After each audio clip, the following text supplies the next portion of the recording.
ખબરોમાં આગળ વધીએ તો બીઝેડ સ્કેમ સામે આવ્યા બાદ બાળકોને શિક્ષણ આપતા શિક્ષકો બીઝેડ જેવી અન્ય પોન્ઝી સ્કીમ ચલાવતો કંપનીઓમાં એજન્ટ તરીકે કામ કરતા શિક્ષકોના વિડીયો સોશિયલ મીડિયા પર વાયરલ થયા।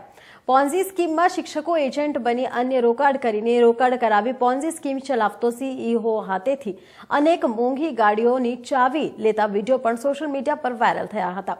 ત્યારે અરવલ્લી જિલ્લા ડીપીઈઓની પ્રતિક્રિયા આપી હતી। ડીપીઈઓએ જણાવ્યું હતું કે જિલ્લાની અનેક પોન્ઝી સ્કીમ સાથે સંકળાયેલા શિક્ષકો હોય અને જો કોઈક શિક્ષકે જો વિદેશ પ્રવાસ કર્યો હોય તો તેવા શિક્ષકોના નિવેદન લેવામાં આવશે અને જો આવા શિક્ષકોની સંડોવણી સામે આવશે તો તેમના સામે શિક્ષાત્મક પગલાં ભરવામાં આવશે। તો કયા પ્રકારના પગલાં?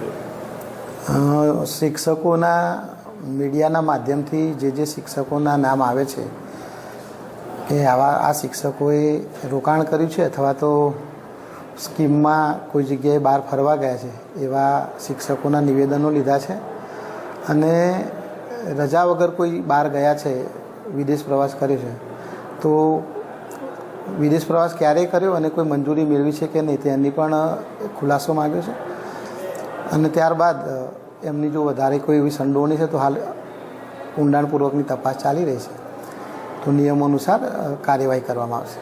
એટલે સાહેબ, શિક્ષક જે કહેવાય કે વિદ્યાર્થીઓનું ભાવિ જોખમમાં મૂકીને આ પોન્ઝી સ્કીમના કદાચ એજન્ટો પણ હોવાનું સામે આવ્યું, શું કહેવું સાહેબ? હાલના તબક્કે તપાસ ચાલુ છે, એમાં જે કંઈની સંડોવણી નક્કી સાબિત થશે એમની ઉપર કાયદેસરની કાર્યવાહી કરવામાં આવશે।